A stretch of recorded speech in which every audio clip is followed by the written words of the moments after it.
Welcome back, everybody, to this draft for Game 3 of Akuma Shurikens versus Omega Gaming Syndicate. This is going to be Akuma Shuriken's first Game 3 in the entire season. I'm Gordo, joined once again by Rudu. Yeah, exactly. Brilliant point to mention. They've never been this far in a series so far in LHG. Gonna be, maybe just a little bit of nerves here. The kings can fall. The Titans do bleed here, and they're gonna be having to pay a little bit more respect coming into the game number three, and quite rightly so. As we see immediately coming out in the ban phase, the Lilia gets taken away. The key answer to the Evelyn has been removed from Syndicate, and we now have to see whether or not they've got another one lined up, or if they're just going to take it away. Yeah, it's going to be the Lilia ban coming out from Akuma, and that's going to be the Oh, Samira first pick on the Shuriken side. Definitely going to be an interesting pick to see coming out of SWBF. Have seen him on the Jin for the first two games this time. Going to be a bit of a switcheroo. yeah, and Akuma having banned the Samira both times on red side, pretty much an expected red side ban because you never want to leave this champion open. He's so incredibly strong right now that we're left in the hands of any competent AD carry can definitely do a lot of damage. And SWBF has definitely proved himself to be that marker. But the gauntlet being thrown down here by Syndicate with the return of Callista into the bottom lane, going to be trying to go toe to toe in the early game with this new ADC. Yeah, as well as that flex pick Volibear who could go into the top lane or jungle at this point. Gonna be certainly a threatening pick coming in from the side of Omega Gaming Silent Syndicate, rather. Not going to be something that they're able to for sure counter pick, as it could always be flexed somewhere else, as they're going to lock in the Hecarim to go along with that Samira. Exactly, and we saw it just yesterday, right? The power that the Shen and the Volley Bear in particular can have, and if Akuma want to pick the Shen into the Volley Bear, then that's something that is definitely open to them. In the series yesterday, I believe it was Korra's piloting the Shen, and definitely started off well, and obviously a rogue TP play sort of tilted the lane one way too far. But if the Volley Bear goes into the top lane, will definitely have the ability to be counterpicked, but equally has the ability to pretty much survive the lane for free. Yeah, and Akuma going to commit to this Nautilus Samira bot lane. That definitely seems a little bit threatening to me with the Callista already on the side of Omega Gaming Syndicate. You got to worry about what kind of counter support pick might work out here. The Callista Tarek is obviously the gold standard, but even more things like Callista Alistair can also be threatening to this lane, which now is short range and melee. And just like that, it's going to be the Tarek lock in for that bot lane. Yeah, really potent bot lanes picked up on both sides here. The Samira passive where he's able to, knock up another unit who's already been CC'd, synergizing really perfectly with Nautilus because you don't need to be in range for the first or the second, or necessarily even the third portion of CC for the Samira to be able to get the knock up in tow. As long as you can layer it on top of one of the skills, you are going to be fine and you're going to be able to add on just that extra portion of crowd control that Callista really hates having to deal with. Subsequently, though, we can see the Taric locked in. All of that CC can come down, but if they're not taking any damage because of Cosmic Radiance, then they really don't care. They're going to be more than happy just to sit and be absorbing all of these cooldowns, all of the spells and such, and then just as soon as they are freed, essentially, Cosmic Radiance might get dropped, and then they're able to just go ham and unleash themselves in a team fight. Yeah, and this is going to be, we were talking about that Shen and the Volibear earlier being hovered as a ban by Omega Gaming Syndicate, possibly learning from one of their sister teams yesterday about how threatening that Shen can be into that Volibear pick. And it might be a Kled ban coming out from Akuma in response. We're going to start to see whether any of these solo lanes have already been picked, like the Volibear, or if we're going to see all of them picked in phase two, like we have in the last game. Yeah, and it looks like Syndicate are saving that Volibear flex pick until the very end here, picking up the Galio as well, which is the makings here now finally of a very potent early game team composition in the hands of Syndicate here. Callista, Volibear, and Galio, all champions that as they reach late game tend towards a power decrease relative to the early game. So looking for an early snowball here at our Syndicate, which hasn't been necessarily where they've struggled necessarily. It's more so the closing out. And maybe with this style of composition, they'll have a strong enough lead to really exhibit what they can do in an early game comp. Yeah, and this is really going to be where Akuma is backed into a bit of a corner here because they're concerned about whether this Volibear could go into the top lane or the jungle, so they want to pick something that can duke it out with the Volibear, but they also want to pick something that isn't going to get hard countered by a Camille Galio with that Volibear flexing down to the jungle. It's certainly a threatening position. Actually, the Camille's already banned. Forget what I just said. Oh no, the champion maybe not so, but the point still stands that blind picking the top lane and then having something flex into it to allow the Galio to help out is definitely something that they need to be worried about here. And they go for the Ornn, the safe staple blind pick top laner here, which is strong team fighter, and you can already tell here that just early on. Oh, I'll hold it because that is the premier Ornn counter pick right there. This is why people aren't necessarily blind picking Ornn in the first rotation like people used to in patches gone by. It's because of this beautiful champion up in the top lane known as Mordekaiser, able to reduce Ornn's trading power to dust. Yeah, an excellent pick here from the side of Omega Gaming, as that's definitely going to be a great payoff for that flexible Volibear pick. Mordekaiser really does fit this comp perfectly. It's going to be countering out the Ornn, but it's also going to be a very good tool to maybe section off an individual member, like the Vladimir or the Samira, if they maybe get a little bit too far ahead and need to be taken out of the full team fight. It's also going to kind of shore up their damage profile a little bit. Galio, maybe one of the lower damage AP sources compared to like a full mage that you might expect to see in the mid lane. So very nice of the Mordekaiser to kind of come through, give you a second source of magic damage, prevent itemization from being too easy for the side of Akuma. Exactly, and it also gives them just a little bit of extra power in the late game, right? Mordekaiser is a champion that typically wants one or two items before wants to start team fighting and start getting, the full power from the champion. Whereas everybody else on Syndicate, really from the get go, maybe just the first recall, they want to start going ham and start trying to generate advantages. This Mordekaiser pick from Syndicate gives them a little bit of late game access. Doesn't by any means mean that they outscale in any way because we can see the Akuma roster that they've drafted for themselves has gone, right, well, we don't think you can win in the early game. And we're going to lay down the gauntlet and just say, if you can't win, then we will win later on. Because they have the Samira, the Vladimir, the Ornn, and the Hecarim as well, are all just insane late game team fighting champions that if they get to a point 35 minutes into a game and items are even, there's just no contest.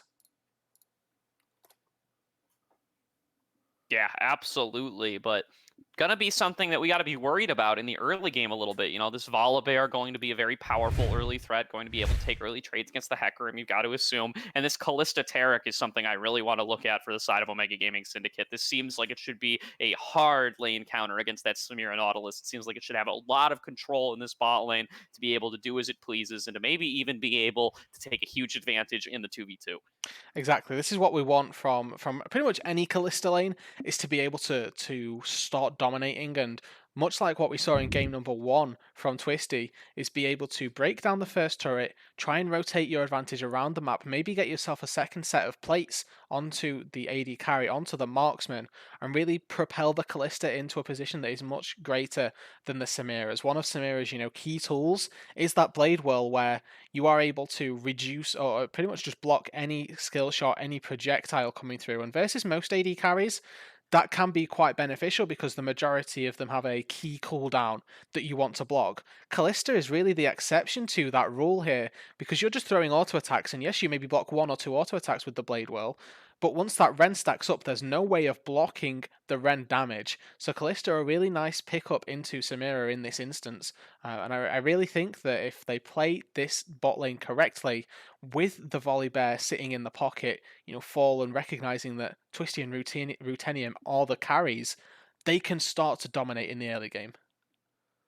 Yeah, really, really like the analysis from the side of Omega Gaming here in what they've drafted. They recognize that the major carries for the side of Akuma do kind of rely on these periods of extended damage. They want to get the Samira to stack up all of her style so that she can channel that ultimate, and they want the Vladimir to be able to layer down the Hemo Plague and be able to dish out all their damage possible during that moment. So it's an excellent pick from the side of Omega Gaming Syndicate to take these champions that can disrupt those moments, to take champions like Mordekaiser who can suck somebody into the death realm, or somebody like Taric who can layer down that cosmic radiance and prevent them from taking damage during that same period of time. Excellent champion choices there. Exactly, and to that Mordekaiser pick here for Blood King in the top lane, that neutral objectives is something that we've seen Syndicate struggle with a little bit here, particularly the Dragons. They've been brilliant at getting the first two, but then after that, we've seen them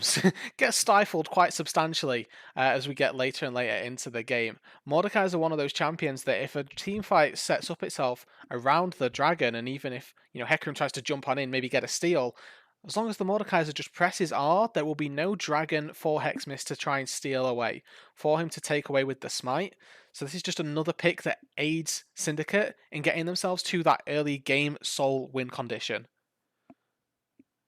Yeah, for sure. And we're going to be finishing up these picks here. Nothing too unexpected. Everything going where we suspected it would be going. But these are going to be a lot of pretty favorable lanes for the side of Omega Gaming, I would say. The Galio is going to be able to push in the Vladimir early on. The Mordekaiser is going to have a favorable matchup, as is their bot lane. So this Volibear likely going to have a lot of control and a lot of freedom to be able to invade as he pleases early on with all of the priority he's going to be getting from all these lanes. Really excited to see what Fallen Artemis is able to do in that situation. And if he's going to be able to put Hexmist behind, like in game two, or if Hexmist will be able to withstand it and come out all the stronger like he did in game one. Exactly. We have probably, a 10-15 minute portion of the game where Syndicate need to start propelling leads because until Hecarim finishes the Trinity Force, the Hecarim is a completely different beast in the early game. Doesn't really do um, too much.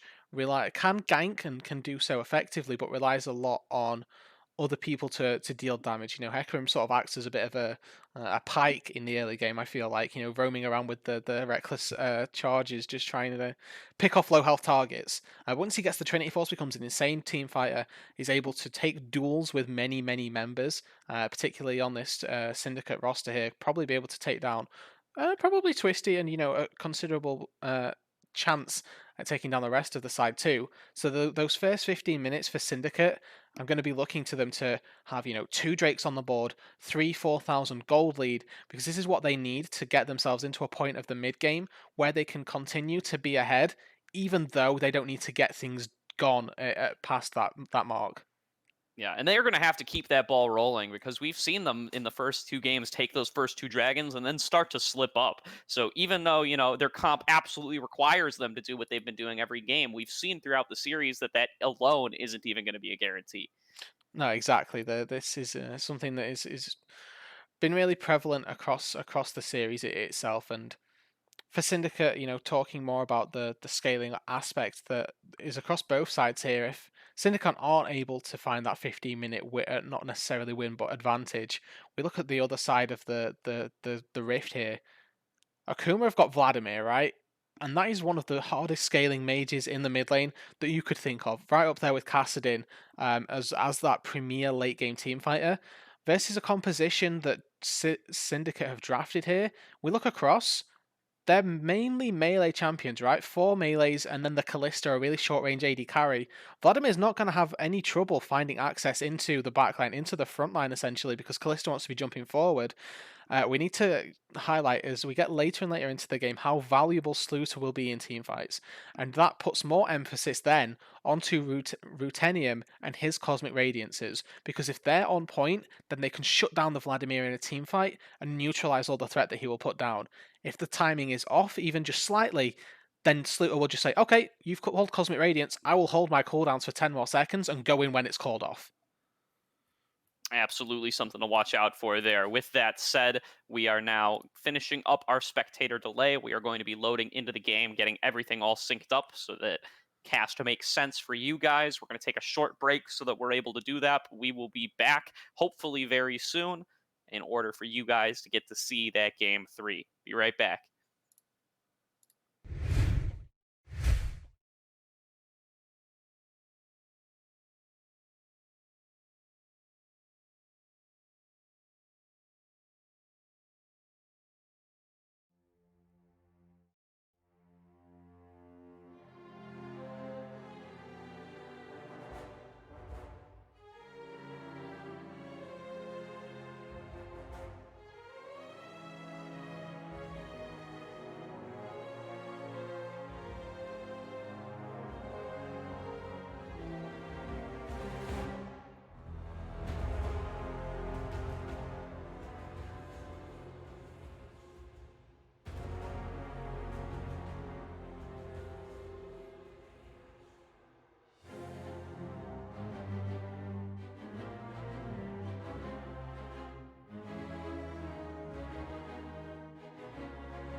Ladies and gentlemen, welcome back to Omega Gaming Syndicate versus Akuma Shurikens, coming into Game 3 here to see, for bragging rights, whether the Akuma Shurikens going to be able to end this season 6-0, this regular season, or if they're going to be tying with Omega Gaming Syndicate at 5-1.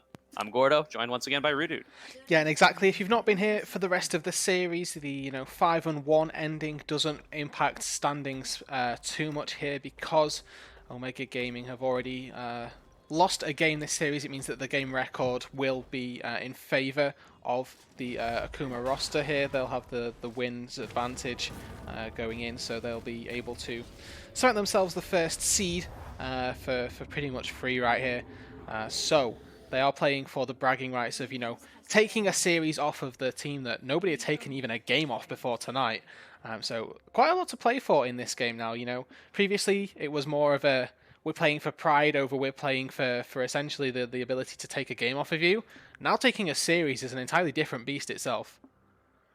Yeah, no, once again, it's going to be about that confidence coming into playoffs. It's already a great sign for Omega Gaming Syndicate that they're at least able to take games off of the Shurikens. Taking off a whole series would be even better. We're in that miracle on ice situation. It doesn't matter if they beat us 99 out of 100 times. If it turns out that that day is that 1 in 100 times, you can be the winner. You can take it.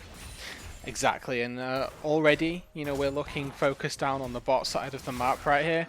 Twisty gone for the lethal tempo on the Callista, not something that is necessarily standard. A lot of people favouring Hail of Blades on the Callista, but lethal tempo definitely has its priorities and definitely has its power in respect to what the Callista wants to do. If you can get a nice little pierce off to begin with, start off your lethal tempo, and then by the time you get in range, the using of the Ren can be good. But a top lane trade already.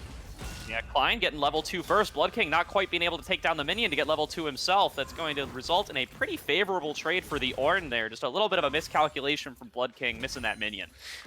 Yeah, so that is, that could cost him quite substantially right here. I mean, he's still CSing perfectly so far, but having to bust his potion very early on is not what you would want in this lane. Something that is, that's the lane that is definitely favoured to go toward the Mordekaiser. And the primary reason because of that is once they reach level 6 as well, if this lane wasn't hard enough for the Ornn, it just becomes so much harder when you reach 6. Because the Mordekaiser is able to use the Death Realm to interrupt the Ornn ultimate, if you cast R1 on Ornn, gets ulted by the Mordekaiser in the channel of that first Ornn Horn motion, you aren't able to then cast R2 and knock up the Mord.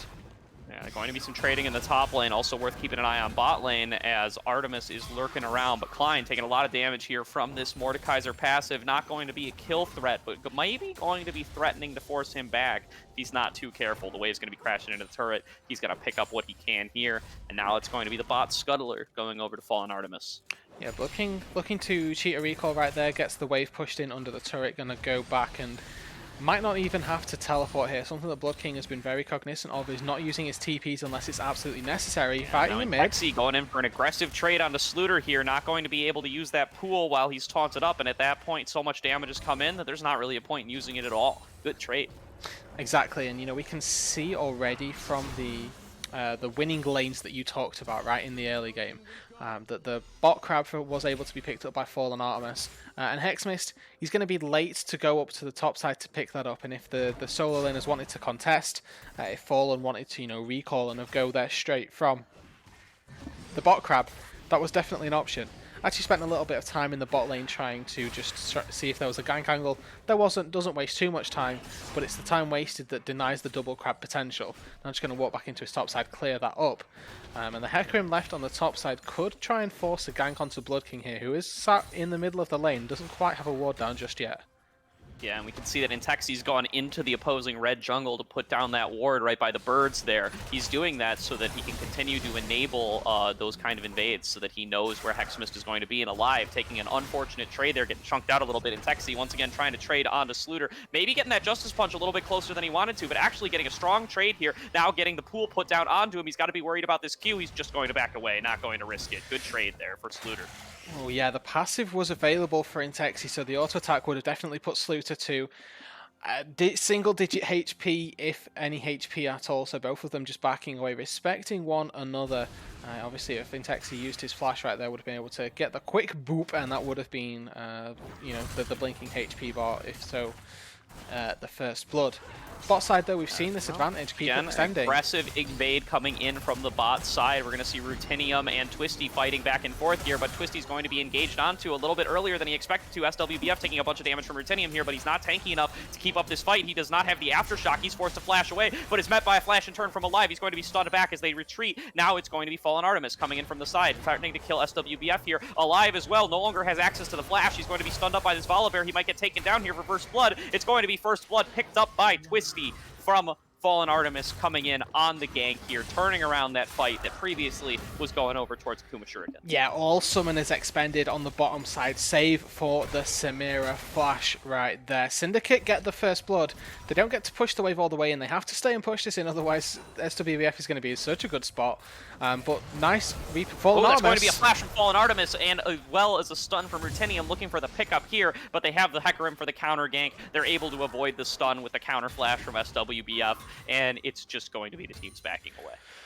A little bit of spice down in this bot lane early on, nothing against that, of course, and now all summoners have been well and truly burned down here, so there will be no room for error. If either of these AD carries get hit by a smidgen of CC from the supports, it could spell doom. Both of these carries are very adept at jumping in and dealing the damage in the front lines. Samira, of course, getting a nice attack speed boost when she jumps in.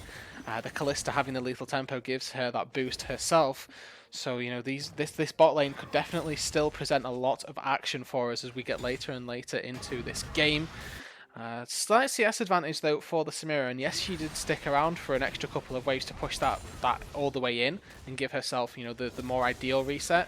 But Twisty recalled and got pretty much Kalista gold, the Kalista Trinity when you want to go back, and that is just tier 2 boots, right? I say Trinity as though there were 3 items. Just the tier 2 boots are what you want, budget. In Texi. Sluter still trading back and forth on each other here. That's going to be the Hemo Plague coming out of Sluter, along with the Empowered Q. Going to get a good trade onto Intexi there. Not going to be enough to kill, but going to be enough to be threatening. And now, once again, we've got fighting going on in the top lane as Klein and Blood King trading. And I want to draw everyone attention to the Ornn's first item of the game right here.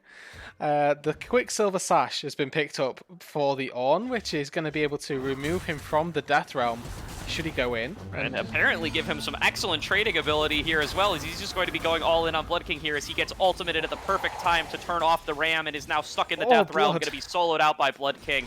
Wasn't even able to escape there. Blood King played that near perfectly, takes the flash to get himself to safety from Hex Mist. He's recognized that QSS has been picked up, and then ultimates him at the... Oh, never mind. Hook bot lane. Hook on to Twisty, but it looks like it's not going to be for too much. But here comes the Volibear ultimate, turning off that turret. There's a teleport coming in, but is it going to take too long as SWBF has already taken down? Sluter is here as well, trying to pump out that damage, but 2 of his teammates are already down. They're not going to be able to dive any further onto Sluter, but it is not going to be enough to turn the fight in their favor. Yeah, the perfect 4-man bot lane right there from Omega Gaming Syndicate. The Volibear turns off the turret. Doesn't matter if Sluter TP's in, because he's going to TP into a 1v4 situation where there's been no damage dealt back. He's not a late game Vladimir. He cannot take that fight.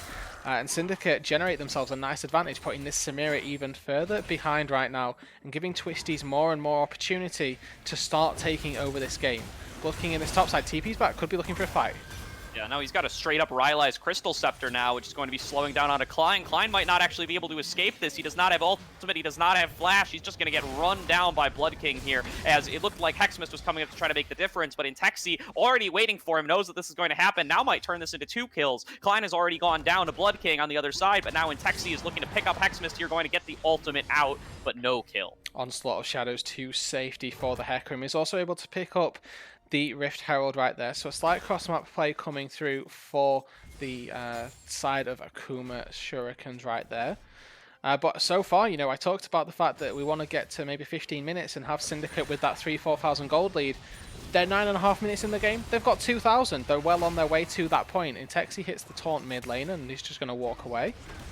Yeah, now going to be trading back a little bit, but probably at the point where he starts getting, you know, he's always been outranged by the Vladimir, and now that the Vladimir is kind of scaled up a little bit, once that Vladimir's gotten his Q maxed, maybe not going to be able to quite trade as effectively anymore, especially while he's being slightly out-itemized, going to recall, going to pick up that Hextech Proto Belt, and going to teleport back in. Exactly, and you know when you pick a Galio that you're picking it for the team, right? You're not picking it for the pure 1v1 aspect. Yes, if you have the advantage, then that's great, but the power of Galio really lies in his team fighting and what he provides to the rest of the team composition.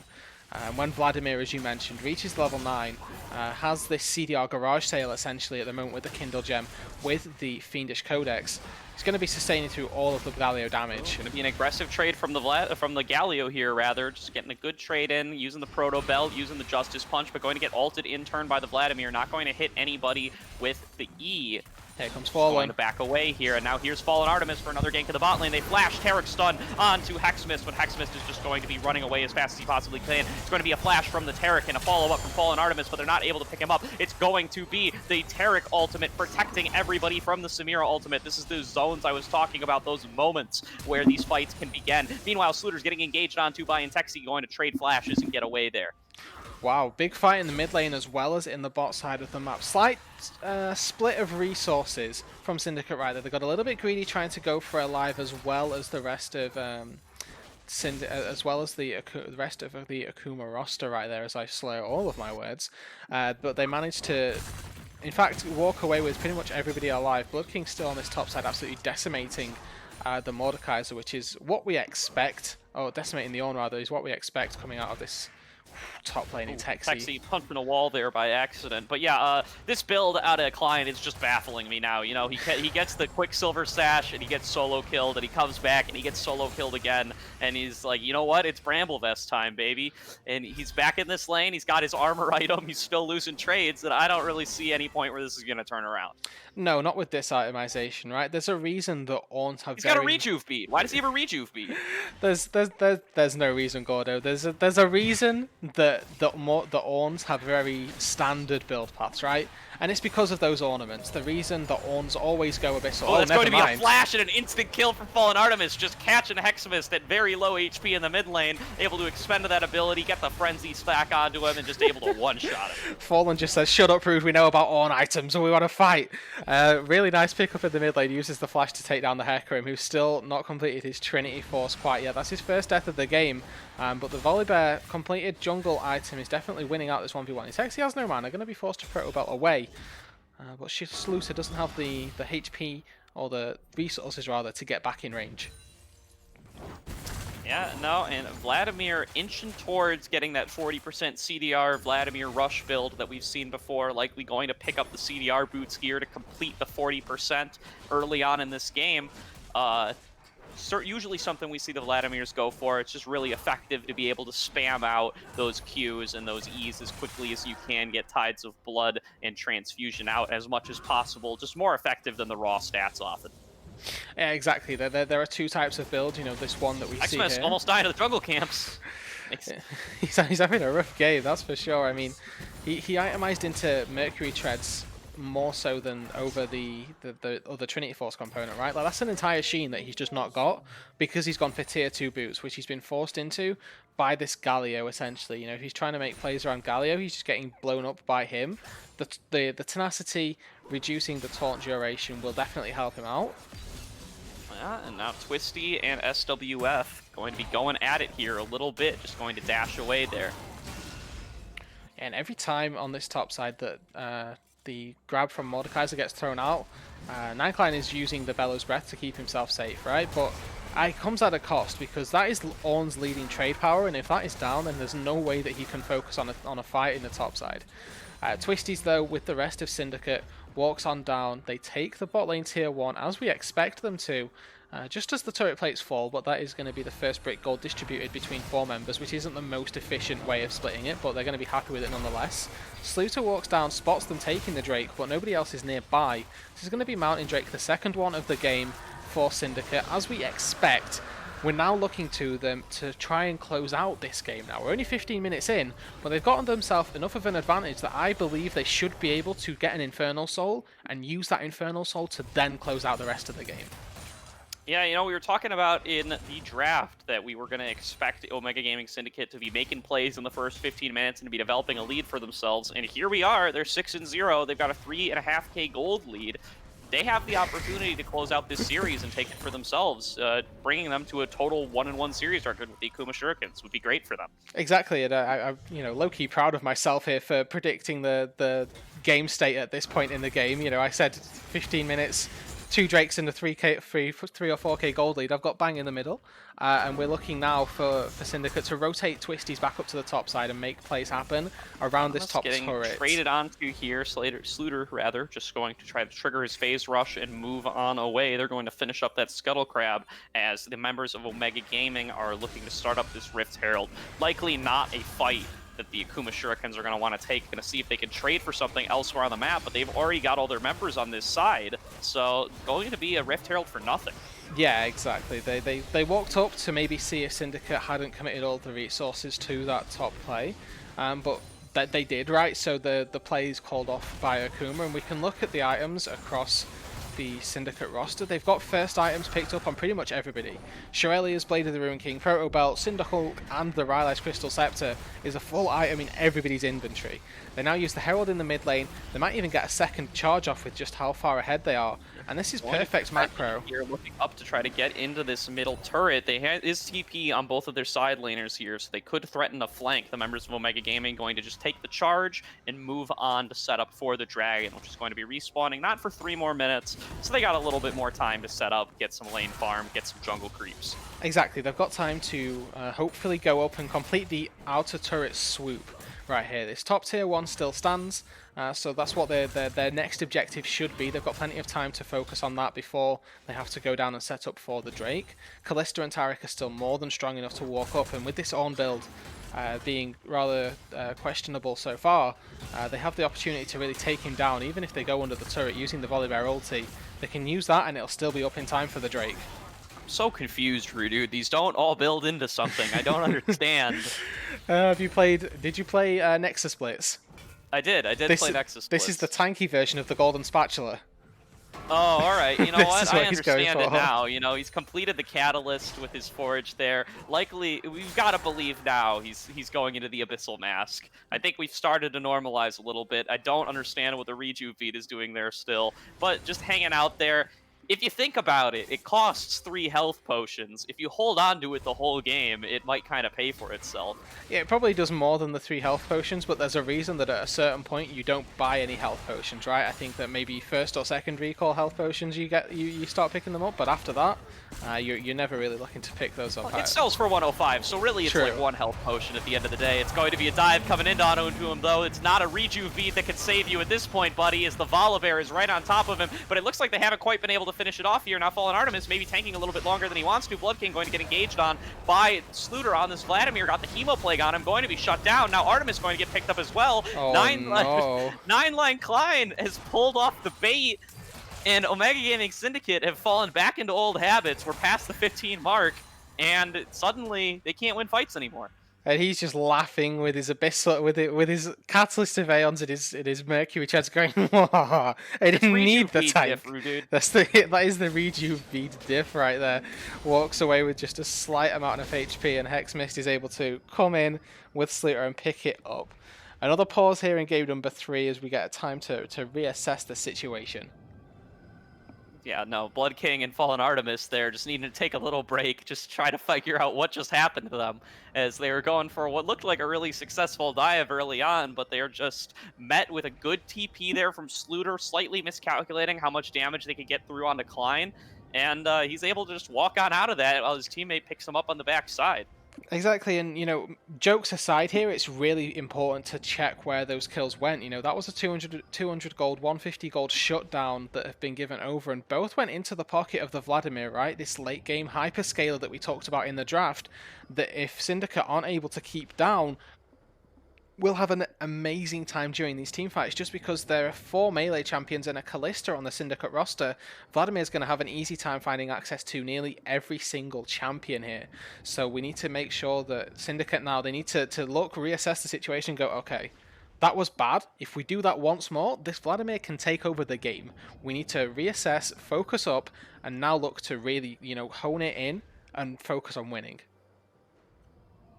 Yeah, absolutely. Here, we're just getting some lag issues sorted out on client side we will be returning to this game as soon as possible, as soon as we get everybody back up into this game. Exactly, waiting now, and it's becoming so reminiscent of every single other game, right, of this series, that Syndicate, they start off great, they get themselves the gold lead, and this time around, maybe something just felt a little bit different. It felt like, you know, they were 6-0, they'd got they were looking at all of the turrets, they'd got the Drakes, and they were all set up, and then all of a sudden it just falls right back into what it always has been, which is giving something away around this third Drake mark. And, you know, we've got Drake spawning in 58 seconds at this point, and yes, Blood and Artemis are going to be available for that fight, but they never needed to give over those kills in the first place. If we look across the rest of the cooldowns, Galio still has teleport, Twisty and Rutenium are still nearby in the mid lane, right? They maybe could have roamed to that play and made it more successful than it was. So you know, little things like that can cost them big time, with Sluter picking up those 2 shutdowns. Yeah, and with the readies in the chat there, Rudude, we are going to be getting back into this game. Do you want to pause and resynchronize? Do you know what? Quick? We'll do it at 19 exactly. Sounds good to me. Because we just hit one of those big boy spikes, and it proves to the stream that I'm not lying about the buffering issues. I saw the spike too, actually. Those always come through on both ends, but I'm at 19. We always get one of the big ones, and then they come together, and then after that, they just come sporadically for everybody else. So, you know, at least everybody at home now knows that I'd like to think that they didn't think I was lying to them the entire time anyway, but they've now got proof in the pudding. And with that being said... It's in the VOD. You can see it anytime you want. But exactly. I'm here at 19 minutes, rather. Righty. 3, 2, 1, unpause. Perfect. All right. We are all set here. Now the game is back to normal. Sorry, we don't quite have the LCS production required to get around that pause, but we are all set up here now for the remainder of this game, as it looks like Akuma Shurikens might be pulling it back a little bit. Yeah, the 2 kills up on the top side really have started or started to stop the snowball, right? You know, we got it rolling down the hill if you're Syndicate, and there's now just one guy at the bottom really putting some resistance back. But the Drake has been started, and Blood King's looking for a scrap in the other side of the wall. First third dragon of the series coming over to Omega Gaming Syndicate here as they do pick it up. They are now on Soul Point here at 20 minutes. They've got 5 minutes left until the 4th Infernal Drake spawns, and at that point, the members of Akuma Shurikens are just going to have no choice but to take their team fight. Yeah, they really don't want to give over this Infernal Soul, and I really like the play from Akuma to actually give them Soul Point. Because yes, they got 2 kills on Sluter, but they're still not strong enough, and we're seeing Texi going in. Yeah, no, just trading in onto Sluter here. Going to get met with the Hemo Plague. It's both Proto Belts going on to each other, but the Vladimir can win this trade at this point. He's trading back on aggressively, doing a lot more damage than Intexi expected. Might be the solo kill here for Sluter, but Intexi has flash. Sluter does not. Going to be able to create the distance. Yeah, even if you just look at the items here, Intexi should know that he doesn't win this. Vladimir was fully Proto Belted up with the Needlessly Large Rod and the Fiendish Codex. Even had Mercury Treads for a little bit of magic resist, and in a pure 1v1, Merc Treads are more effective than a Sork Shoes in just terms of what they provide to you in stats. But see a diving top lane. Now here's another dive coming through on the top lane, just going to rip right through that tower while it's turned off. Meanwhile, Klein going to get stunned up here, going to get the Ornn ultimate back through everybody, but he's already taken so low. Gotta believe he's going to be taken down as SWF has been pulled right into the Death Realm. He's trying to flash away, but he's going to get picked up for a double kill. Now Blood King is huge with all those additional stats on top of him. It's going to be attempts from Hexmist to make the kill happen, but it's going to be a triple kill over the side of Blood King. This Mordekaiser is dominating the fight, as Alive is going to be stunned up as well, and Twisty picks up a kill for himself. That's 4 kills for Syndicate right there, and nothing gets traded back on the other side. Intexi holding his nerve, not fighting the Vladimir, and now with 4 kills there, Blood King is strong enough to tank this, so is Artemis. Twisty on this Kalista has the Blade of the Ruin King completed, is going to have Rend available. This Baron will not be contestable, and that's going to be the Baron going to Syndicate. And it's so great to see such an aggressive draft executed so perfectly here from this team. You know, oftentimes when we see those early game aggressive drafts, they just aren't able to get the kills they want early on. They start to peter off, and then they have to try to hope to maybe 50-50 a major objective to get themselves back into the game and actually find the victory. Not the case in this game, as they have just cleanly played out, gotten kills, gotten advantages across every lane, gotten every dragon and every Rift Herald thus far. And other than that one mishap up in the top lane with the slightly miscalculated dive, it's been a perfect game from Omega Gaming.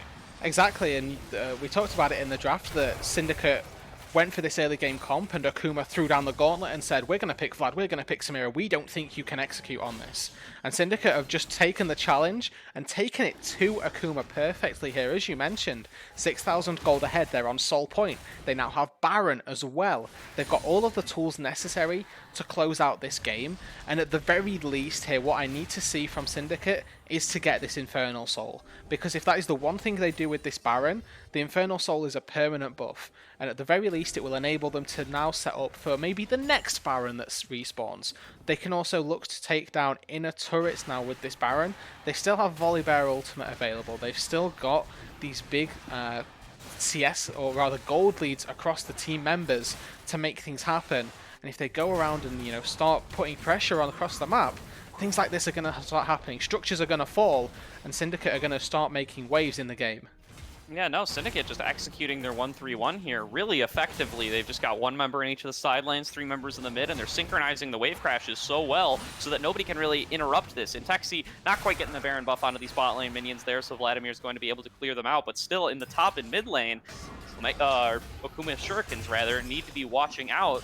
As these waves are crashing simultaneously, they need to split their members effectively so that they can survive this push. Exactly, and you know, it's all very well and good this Vladimir having 210 CS and 2 kills off shutdowns, but if he's kept in the side lane versus the Galio, that really doesn't matter. Here comes the ult. It's going to be the Nautilus ultimate coming through onto Twisty. They're looking for the fight here, but the Cosmic Radiance coming through, protecting them from all the damage. The Hemo Plague is down, but there's been no damage put on top of it yet. Sluter trying to make the solo play here, but not going to be able to do so as Twisty takes him down and survives with about 200 HP. And Texi now going into the Zonias to survive even further. The re-engage coming in from the Kalista ultimate, going to pick up another kill alive, now slowed down by the Rylai, is likely going to be taken down here as well by Fallen Artemis. It's a 3-for-0 in the favor of Omega Gaming Syndicate, as they're going to look to take down this inhibitor. Yeah, and they could be able to do a little bit more than that as well. There's still 20 seconds left on the respawn timers of the entire bot side.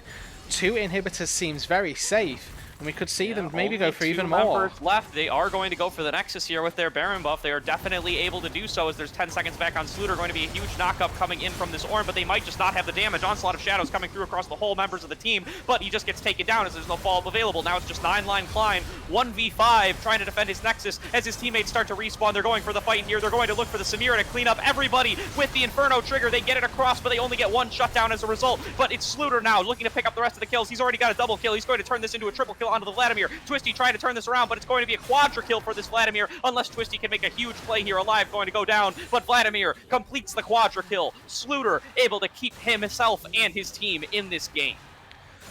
The base defense from Sluter is massive. They take down 4 kills for the Vladimir, the 5-piece for Akuma here.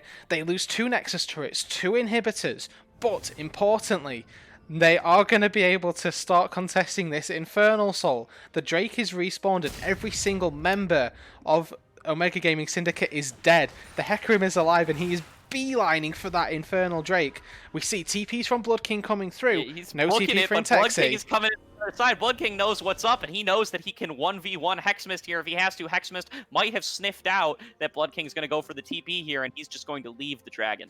Yeah, wisely so as well. If he gives up that kill, then that is 100%. Blood King might run into him here as his Krugs, but he's drifting up towards the red buff rather than towards the Krugs, and not going to find him here. But it's going to be the rest of Omega Gaming Syndicate coming onto this dragon, looking to get the soul for themselves. They can't let this happen on the side of Akuma Shurikens. This might be their last chance, as it's going to be the Mordekaiser ult coming down, locking down Hexmist. He's just going to play Ring Around the Rosie here with this horse, but it's going to be the dragon going on. In the meantime, that's going to be Infernal Soul for the side of Omega Gaming. They're just trying to flash away and escape now, but they're going to get yanked back in by the Mordekaiser, who's looking to finish this kill off. It's going to be the Ornhorn back through everybody, but still targets on top of Alive and on top of Blood Klein. He's going to get taken down as well. Klein goes down. Now it's going to be Rutinium looking to follow up.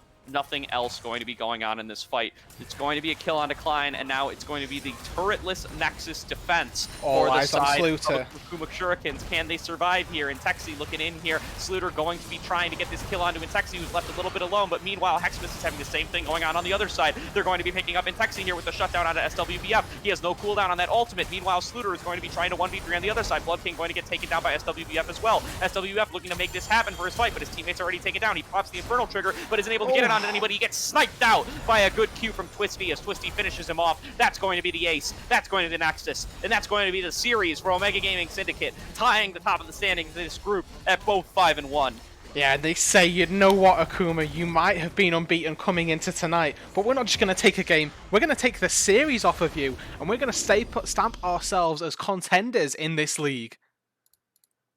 Excellently played by the side of Omega Gaming Syndicate. They are probably playing their best game all night there as they just pick this aggressive team comp. They pick this team comp that has to make action happen early on in the game, and they're able to do so. They get 6 kills to 0 in the first 15 minutes of the game. They get a 3.5k gold lead in the first 15 minutes of the game, and they're able to transition that throughout the rest of the game almost perfectly, having a little bit of shaky fights down at the end, but those are already occurring while you have Nexus turrets down. Those are already occurring inside the enemy's base, and that's the best place to be having those fights because it means you're already so ahead in the game and you're already so close to the victory. Exactly, it feels so good to see the draft executed on perfectly here. They picked up Callista, Volibear, Galio, 3 very early game focused champions, and they just roll through Akuma in the early game. They set themselves up to get the neutral objectives, and finally, the true Drake curse is broken. They don't just get 3, they get the soul, and the soul catapults their team fighting into a new dimension that allows them to win out the final team fight. They're able to take on the level 16 Vladimir, the 2-item Samira. They were able to combat through that, get themselves the Nexus, and get themselves the series here tonight. Yeah, excellently played. This should get us all excited coming into the playoffs for this league, as we're going to see both of these teams once again, along with the upper seeds, the top 3 seeds from every other group in this event. We're going to see them all be playing against each other in the 12-team playoff bracket in these coming weeks. Definitely stay tuned for that. We'll be streaming it whenever it is available to us. In the meantime, glad everybody was out for these games tonight. Hope everybody was able to enjoy this banger of a series and this excellent upset from the side of Omega Gaming Syndicate. That's about all I've got tonight, Dude. I'm ready to send it off. Of course, take it away. All right. Well, thank you everybody for coming on out. We can call it a night there. Stay tuned for next time. In the meantime, thank you all. Enjoy your night.